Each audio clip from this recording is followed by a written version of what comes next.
lahat po ng ating mga pinakamamahal na barangay officials na kailan lamang kayo ay hinalal ng inyong mga kabarangay upang sila po ay pagsilbihan sa darating na 2 taon sa mga barangay chairperson, sa ating mga barangay council members. Ang buong probinsya ng Bataan, ang inyong lingkod, si Vice Governor Chris, ang ating pong mga kinatawan, Kong Geraldine, Kong Gila, Kong Abet, Kong Jet, kasama ang mga punong bayan at punong lungsod sa panguna ni Mayor Tony Pep Raimundo, ang ating mga sangguniang bayan at lungsod members at ang buong kawani ng lahat po ng ating bayan at lungsod dito sa Bataan ay nagko-commit na tutulong sa lahat po ng ating mga barangay dahil alam po namin na kayo bilang mga frontliner ang may pinakamahirap na trabaho sa lahat. Tama po ba yun? Kaya hindi lang po ang ating mga congressman at mayors ang tutulong, nandyan din po ang ating mga national government agencies, ang DILG, ang ating mga law enforcement agencies, ang PNP, ang ating pong mga private sector or CSO, civil society organizations, handang-handa po tumulong sa inyo para maging makabuluhan at epektibo ang inyo pong panunungkulan. Alam ko, malaki pong inaasahan ninyo sa inyo pong mga partners tulad nga ng probinsya at ng mga bayan. Kaya po, inihanda na rin po natin ang maraming mga programa para makatulong sa inyong lahat. Unang-una na po, dahil kayo ay nagsisimula o nagpapatuloy ng inyo pong paglilingkod, mahalaga po talaga na matapos na natin o maisagawa natin yung Barangay Development Master Plan. Ito po ang pinaka-Biblia natin. Dito po dapat magmumula ang lahat ng mga proyekto, programa, plano para po sa ating barangay. At mapalad tayo dahil ang ating pong mga mayors pinondohan yung ating CBMS. Ito po yung Community-Based Monitoring System kung saan meron po tayong household level survey ng katayuan ng bawat isa po nating mga kabarangay. Kaya ho, dito lang ho tayo babase sa mga wala pa hong master plan na barangay. Dito lang ho tayo babase sa ating CBMS. Meron po ang ating mga Municipal Development Office para po masimulan natin yung pagguguhit, pagsusulat ng ating plano. At alam nyo naman po siguro, may mga naunang barangay na nakakompleto ng kanilang master plan. Ang premyo para po kapag natapos ninyo ang master plan ay ang Barangay Mobile Patrol. Kaya sa lahat po ng hindi pa nakatapos ng master plan, wala pong dahilan para hindi kayo magkaroon ng mobile patrol mula po sa ating lalawigan, sa ating mga kinatawan, dahil meron pong malinaw na paraan kung paano ninyo yan makukuha. Bukod po dyan, kapag nagawa na ninyo yung inyong master plan, natural dyan po manggagaling yung inyong pong mga request, lalo na pagdating sa infrastruktura. Marami po ba kayong i-request na mga proyektong pang-infrastruktura? Marami? So para sa inyo pong kaalaman, katulad po ng ginagawa ng national government, meron po tayong online submission ng mga infrastructure projects. So meron po tayong QR code at dyan nyo po mabubuksan yung ating pinaka-online form para masubmit yung inyong mga project requests. Kasama syempre yung mga attachment na kinakailangan para siguradong shovel ready o ready na po para ipagawa yung inyo pong mga proyekto. Natural, ang gusto po sana natin, ito ay base sa inyong master plan. Gusto rin po namin gumawa ng paraan upang matulungan kayo pagdating sa accounting o yung mga pagsasaayos ng mga dokumento sa mga transaksyon ng barangay. Kaya kasalukuyan po naghahanap kami ng paraan, ng software, ng application na pwedeng gamitin ng lahat ng barangay pagdating po sa mga financial transactions. So yan po ay i-introduce natin sa mga darating na panahon para lahat naka-online po tayo. Alam ng inyong mga mayors yung iba't iba pong mga transaksyon. Alam na alam din po ng mga mayors ninyo kung alin ba yung napili o alin ba yung pinaggastusan ng ating 20% development plan at magiging mas aligned, no? Mas duktong-duktong po yung mga proyekto na ating pong gagawin. Tinitignan din po natin ang posibilidad. May nakausap po tayong mga telco provider para sila na po ang maglalagay ng tawag ho dito, parang wide area network. No? So hindi lang po internet, kundi po konektado tayo sa isang network, ang 237 barangays. Nandyan din po ang ating sinimula ni Congressman Abet. Ito pong institutionalization ng ating Private-Public Partnership Investment Center. Baka ho hindi alam ng mga bago nating opisyal na ang lahat ng 237 barangays ay nagpasa ng kani-kanilang mga PPP ordinance. Ibig sabihin, bukod po sa ibibigay ng gobyerno ng ibang sangay ng pamahalaan, pwede po tayong makahingi, makakuha ng mga proyekto mula po sa private sector. Katulong ang ating probinsya sa pamagitan ng PPPIC. Papag-aralan lang po natin yung feasibility ng mga programa o proyekto na inyo pong gustong i-propose.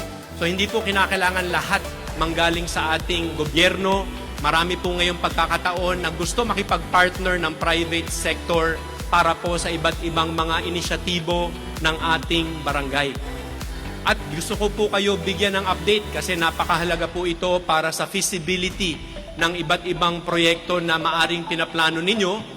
Magbabago ang probinsya ng Bataan dahil yung matagal nang nilalakad ni Kong Abet, Gov Abet, Kong Abet, nakaraang 7 taon ba, Kong Abet? Ito pong Bataan-Cavite Interlink Bridge ay naaprubahan na ng NEDA ang loan package at inaasahan po natin ito ay magsisimula ang construction sa taong 2024. Meron po tayong 5 taon. Ang target ay 2029 na makumpleto itong tulay. Meron po tayong 5 taon para paghandaan ito pong tulay na to na magbabago sa Region 3, Region 4A at Metro Manila, lalong-lalo na ang probinsya ng Bataan. Kaya napakarami pong oportunidad para po sa kaunlaran ng bawat isang barangay dito po sa ating lalawigan. At kapag pinag-uusapan po ang kaunlaran, natural hindi po maiwasan yung mga problema. No, marami po talagang kasabay na mga problemang dumadating kapag ang isang lugar ay nagde-develop. Ang isa pong nakikita natin na problema sa ating probinsya, lalo na kapag magkakaroon po ng tulay na magduduktong sa Bataan at sa Cavite, ito pong nagiging problema natin sa illegal, no, iba po yung legal, sa illegal migration. No, alam po natin, marami po depende sa mga barangay. Kasalukuyan pong nagkakaproblema, bigla na lamang pong may umaangkin na mga lupa na hindi naman po sila ang may-ari at doon po minsan nagkakagulo, nagkakaproblema ang ating mga kababayan at pati na po ang mga investor. So kinakailangan po sa tulong ng bawat isang barangay, kayo po ang nandyan sa ating pamayanan. Kinakailangan masino po tayo pagdating sa pag-aayos, lalo na ng ating pong RBI. Ano po yung RBI? Ano po yung RBI? Registry of Barangay Inhabitants. Natural, kung hindi po natin alam, kilala yung ating pong mga inhabitants, tayo po ay magkakaproblema. No, kaya sana sa lahat po ng ating mga opisyal na nanumpa po ngayon, isa po yan sa ating pong tutukan. Alamin po natin ang katayuan at syempre ang mga pinanggagalingan ng ating pong mga kabarangay nang sa ganon, ito pong problema po natin ngayon ay maiwasan sa mga darating pong panahon. At alam nyo ho, itong RBI din ang susi para rin ma-update ho natin yung ating CBMS. No, hindi po natin magagamit ang CBMS kung hindi po ito updated. Kaya sana po sa tulong ninyo, sa pamagitan ng RBI at iba pang mga informasyon, ang ating CBMS po ay ma-update po natin ng maayos. Pagdating ho sa kalusugan, napakalaki po ng mga programa ng ating probinsya. Nangunguna na dito ang One Bataan Seal of Healthy Barangay. Siguro alam na ho to ng ating marami sa ating mga barangay officials na nanungkulan ito pong nakaraang termino. Ito po ay paraan para sa tulong ninyo, yung mga mahalagang health outcomes ay ating pong makamit. Gusto po ba natin ang ating barangay o ang ating mga kabarangay, wala po sa kanila ay mamamatay ng dahil sa dengue? Wala pong mamamatay ng dahil po sa kagat ng aso o pusa? Wala pong sanggol o wala ring inang mamamatay? Ito pong infant and maternal mortality. Meron ho tayo dapat health promotion program, meron ho tayo dapat blood donation program, at marami pa hong iba na kasama dito po sa pag-a-assess o pagsuscore ng bawat barangay pagdating sa Seal of Healthy Barangay. Kahit po napakahirap na trabaho ito, kung titingnan naman natin yung maaring kalabasan ng ating pong barangay, ay talaga pong sulit na sulit yung ating pong gagawing trabaho. Pero ang magandang balita, bukod po sa trabahong ating gagawin at yung magandang kalalabasan, meron din po siyempreng premyo. At ang premyo po natin sa Seal of Healthy Barangay, ang assessment po ay kada quarter. So first, second, third, fourth quarter. Kapag nakuha nyo po ang seal ng isang quarter, kayo po ay makakakuha ng 100,000 piso. Kapag nakumpleto nyo po yung 4 na quarter, magkano po yun? Magkano po? 400,000. At dahil nakumpleto nyo po yung 4 na quarter, may bonus pa ho kayo na 200,000 pesos. So kaya po may malinaw ding paraan para madagdagan po yung pondo ng barangay, lalo na pagdating sa kalusugan, ng additional 600,000 pesos. Gusto ko rin po kunin itong pagkakataon dahil lahat ng ating barangay official, kayo pong susi para sa ating anti-smoking campaign. Ilan po sa ating mga barangay official sa ngayon ay naninigarilyo? Meron ba? Meron ba? Sino sa inyo, katulad ng isang mayor dyan, ay naglalaway na kasi gustong-gusto na makalabas at makapanigarilyo? Meron po ba? Hindi ho kayo makakapagsinungaling kasi kitang-kita ang kulay ng labi kapag naninigarilyo. Tama po ba? So ito pong ating anti-smoking campaign, kasama na yung sinusulong ng mga kabataan. Ito pong tobacco-free generation ng isang susi para hindi po magkasakit ng maaga. Hindi po magkasakit at mamatay ng maaga ang ating pong mga kababayan. Kinukumpara po natin, nung COVID, 3 years ng pandemya, umabot po sa mahigit 60,000 ang namatay ng dahil sa COVID-19. Alam niyo po ba sa paninigarilyo, taon-taon, mahigit 100,000 ang namamatay. Kaya malayong malayo, kung natakot po tayo at ginawa natin ang paraan ng pandemya, ito pong sigarilyo ang matagal na pong pumapatay sa atin pong mga kababayan. Kaya sana po maging seryoso tayo sa programang ito. Kinakailangan ang tulong po ng bawat isa. Isang halimbawa, may lumapit po sa aking magulang, nagsumbong na yung kanya pong anak, grade 3 po yata, ay nagkasakit, dinala niya sa doktor at sinabi ng doktor, mukhang nakakalanghap ng sigarilyo ang iyong anak. Wala pong naninigarilyo sa kanilang tahanan, kaya tinignan niya po sa kanilang paaralan. Yung paaralan pala nila, yung classroom, katabing-katabi ng bahay na kung saan may mga naninigarilyo. At nung pinuntahan po nila yung classroom mismo ay amoy sigarilyo. So yan po yung mga nakikita po natin na pwede nating magawa ng paraan na kung meron ho tayong political will at nakita po natin yung kahalagahan, ay talagang may isusulong po natin dito po sa ating probinsya. Para ho sa inyong kaalaman din, dahil alam po natin na ang mga kabataan sila po yung may tsansa tayo ngayon para magkaroon ng mas malusog na pamumuhay.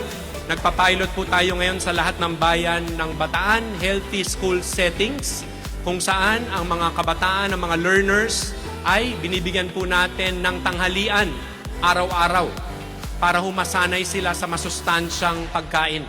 Kapag nakita ho natin na maayos ang pagpapatupad ng programa, papakalat po natin ito sa lahat ng paaralan sa ating pong lalawigan. Hindi lang po yung pagkain ng masustansya, kundi po yung pag-iwas sa bisyo at syempre po yung regular na pag-e-exercise.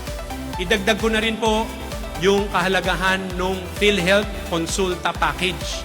Alam nyo na po siguro, no? Paulit-ulit ko na pong pinapaliwanag nitong mga nakaraang buwan, taon. Ito pong PhilHealth Consulta Package. Ito po yung primary care package ng PhilHealth na kung saan libre po yung consultation, libre yung laboratory, libre din po ang mga gamot. Lahat po ng Pilipino, lahat ng Bataenyo ay automatic PhilHealth member dahil po sa Universal Healthcare Law. Kaya wala pong dahilan kung bakit hindi po natin mabibigyan ng ganitong serbisyo yung ating pong mga kabarangay. Ang problema lang, hindi pa ho lahat ay registered sa PhilHealth Consulta Package.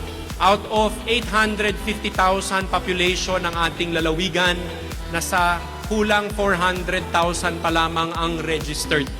Kaya ang isa po sa kinakailangan po nating tutukan sama-sama ay yung 100% registration sa PhilHealth Consulta ng ating mga kabarangay. Pwede po ba yon? Pwede po? Kung hindi nyo po paparegister sa PhilHealth Consulta, kayo po ang magkakasakit. Alam nyo po kung bakit? Kayo po magkakasakit sa bulsa. Dahil sa inyo po nila hihingin yung pang-laboratory, pang-gamot, at pang-konsulta. Kaya pagtulong-tulungan na po natin ito. But wait, there's more. Alam niyo po ba na nilungsad na rin ng ating probinsya yung ating resiliency scorecard na inayon po natin sa isang bingo card. Ito po yung mga programa natin pagdating po sa disaster risk reduction and management. Ito po yung paghahanda ng bawat barangay, ng bawat LGU para sa maaring mga kalamidad na dumating. At katulad po ng Seal of Healthy Barangay, kapag tayo po ang nanalo dito po sa Bingo Scorecard on Resiliency, first place ang matatanggap po ay 1,000,000 piso. Second at third place, mga proyekto na kinakailangan ng ating barangay. At yung number 1, bawat bayan ay makakatanggap din po ng 100,000 pesos. So meron hong paraan kung kinakailangan yung dagdag na pondo, kinakailangan lang rin po talaga meron po tayong output.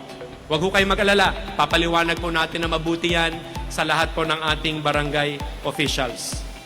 Nandito po ang ating Provincial Director Palmer Tria, Colonel Palmer Tria. Pinag-usapan po namin ang mga problema po ng ating lalawigan pagdating sa peace and order. At muli, katulad po ng lahat ng bagay, kayo ang susi para po manatiling mapayapa ang ating pong barangay. Sang-ayon po ba kayo doon? Marami pa rin ho tayong problema pagdating sa illegal drugs. Aminin po natin, tama po ba? Tama po? So meron pa rin pong mga gumagamit, maaring meron pa rin pong nagbebenta. Ang tanging paraan para po yan ay maresolba natin ay tulungan ng ating pong PNP, PIDEA, NBI, kasama po ang mga bayan at syempre kasama po ang barangay. Ang Biblia naman natin dito ay ang ano po? Yung nilalaman ng ating pong badak, yung ang listahan na nanggagaling po sa ating badak, sa ating pong council. Kaya kinakailangan po honest to goodness yung ating pong council. Nang sa ganon, alam ko naman nakilala nyo ang lahat ng mga gumagamit o nagbebenta ng droga sa ating pong barangay. Tama po ba? Tama po ba? Parang hindi makasagot. Di ba kilala nyo naman? So kung kilala nyo po, dapat sama-sama po natin magawa ng panaan upang sila po ay maparihab, mabigyan ng ibang paraan upang kumita para hindi po makaabala, hindi po makasira ng buhay ng ating pong mga kababayan. Kaya po bababa kami sa inyo pong barangay, pag-uusapan po natin ang mahigpit na pagpapatupad nito pong mga programa pagdating sa illegal drugs. Isama na po natin illegal gambling. Meron po bang illegal gambling sa inyong mga barangay? Meron po?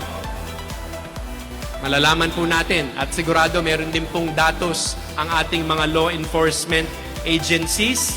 At ang isa pa ho sa problema ngayon ng ating bansa, ayon po sa binigay pong informasyon mula sa NBI at nakuha po nila sa 2020 US National Center for Exploited Children, number 1 ang Pilipinas pagdating sa online sexual abuse and exploitation of children. At ang isa po sa pinaka-hotspot sa buong bansa ay ang Central Luzon, ang ating pong rehiyon. At ayon din po sa datos na aking nakuha, number 4 ang probinsya ng Bataan sa Central Luzon. So maari pong hindi natin nalalaman, opo, hindi po pinapalakpakan yan, seryosong problema po ito na maaring hindi po natin nalalaman. Kasi po, itong online sexual abuse and exploitation of children ay nangyayari sa loob ng bahay. Ito po yung mga may connection sa internet, may camera, na minsan yung mga anak po o mga bata sa tahanan ay pinapasayaw, pinapakausap sa mga foreigner at kapalit noon ay pinapadalahan po sila ng pera. Malaking problema ng ating bansa, malaking problema ng ating rehiyon at ng ating pong probinsya. Kung hindi po natin pag-uusapan to at aaminin na may problema, hindi po natin mabibigyan ng tamang solusyon po ito. Kaya sama-sama po nating alamin, pag-usapan, nang sa ganon, makakuha po tayo ng informasyon kung saan at kung paano po nangyayari ito dito sa ating lalawigan, lalong-lalo na sa inyo pong barangay. Pwede po yun? Nakakalungkot ito pong ganitong sitwasyon, kaya kinakailangan po talaga aksyonan ng ating mga barangay officials, kasama po siyempre kaming lahat na nanunungkulan sa ating lalawigan. At dito din po pumapasok kung gaano kahalaga yung pagpipili ninyo ng mga barangay tanod. Ayon po sa Local Government Code, 20 lang dapat ang mga tanod na atin pong ina-assign o ina-appoint. Pero nagkaroon po yata ng circular, PDN, na depende naman sa barangay, pwede po dumami yung barangay tanod lagpas ng 20. Pero kung ang bawat barangay tanod ay konting allowance lang yung ating binibigay at part-time lang yung kanila pong ginagawang trabaho, maaring hindi rin po sila maging epektibo. Kaya siguro hindi ko kinakailangan dumami. Hanapan po natin ang paraan. Una-una, piliin natin yung pinakamahusay, pinakalisto na barangay tanod. Pangalawa, siyempre gusto natin makapaglingkod sila ng medyo mas mahabang oras kada araw nang sa ganun meron po talagang nakatutok. Yung part-time, nakita na po natin, karanasan na po natin ay maaring hindi po epektibo. Kung kaya po natin magpa-full-time, dahil kahit hindi po 20, kahit iilan lang yan, tingin ko po magiging mas epektibo. So siguro yan po ang ilan sa aking mga gustong ibilin. Sabi ko nga kay Kong Gila na mali yata ako o na mali pala tayo. Dapat bago po kayo nag-oath ay nagbili na ako at nagsalita kasi pagkatapos nyo marinig ang lahat ng mga problema at trabaho, baka yung iba ayaw na mag-oath. Tama po ba yon? O hindi? Buong-buo ang loob maglingkod? Okay, yan po ang aming gustong madinig. At dahil po siguro nakapagbili na ako at nabanggit ko kanina na meron po akong good news para ho sa pararating na Pasko. Gusto ko po i-announce na sa susunod na linggo, hindi ko lang alam kung anong araw, baka mga Miyerkules, ay sisimula na po yung distribution ng ating pamaskong handog para sa lahat ng ating mga households sa mga kababayan. So makikipag-coordinate ang ating GSO. Akala nyo ho, pamasko nyo no? Pamasko nating lahat kasama po ang inyong mga kabarangay. So makikipag-coordinate po ang GSO para po sa maayos na distribution kada household sa ating pong barangay. At meron po akong i-request dahil ito po yung magandang pagkakataon para ma-validate yung mga database natin pagdating sa konsulta, sino na po nakapag-register sa konsulta, sino hindi pa, pati po sa CBMS, magbibigay po tayo ng form na kinakailangan po pirmahan ng ating pong mga household head, mga nanay, mga tatay. Ito po yung gagamitin natin para po maitugma, ma-match po yung mga datos pagdating sa CBMS database natin, lalo na ito pong konsulta na aking pong binanggit sa inyo. Ito po yung parang pinakamagiging stub nila para po makuha yung ating pamaskong handog. Kaya pakitulungan na lang po kami para mas madali po nating ma-manage yung pamamigay, pagdidistribute ng pamaskong handog, at syempre ito pong patuloy na pagsisinop ng ating database na kinakailangan po natin para sa iba't iba pong mga programa ng ating pamalaan. So, tuloy-tuloy po sana ang ating pakikipagtulungan. Nandito po ang lahat ng ating mga lingkod bayan para po maging matagumpay ang inyong term, maging matagumpay ang term nating lahat, alang-alang po sa probinsya ng Bataan, tungo sa matatag na pamilyang Bataenyo. Maraming salamat po. Isang magandang hapon. Magandang hapon po sa ating lahat. Handa na po ba manumpa ang mga barangay officials ng 1st District? Pakitaas ang kanang kamay at sundin ang aking sasabihin. Pakilakasan lang po ang tinig para dinig ng buong Bataan ang inyong pong panunumpa kasama ang ating pong mga barangay kagawad. Ako si nahalal sa katungkulan bilang ng barangay ay taimtim na nanunumpa na tutuparin ko ng buong husay at katapatan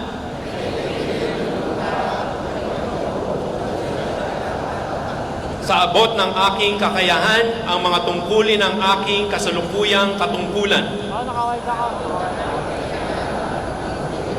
Tingnan ko si Bob dito. Sinama ko At na mga iba pa, pagkaraan nito'y gagampanan ko sa ilalim ng Republika ng Pilipinas.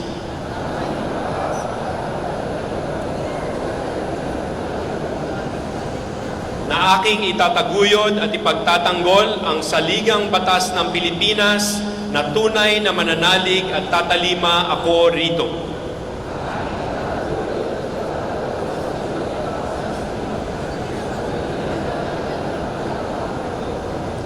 Nasusundin ko ang mga batas, mga kautosang legal at mga dekretong ipinaiiral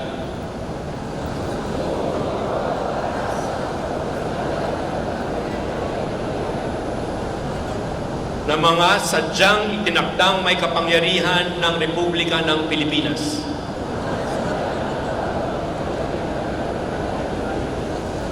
At kusa akong babalikatin ang pananagutang ito ng walang anumang pasubali o hangaring umiwas.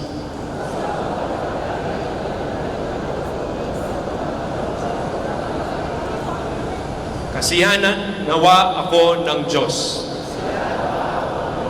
Congratulations sa ating pong mga barangay chairpersons at barangay council members or kagawad.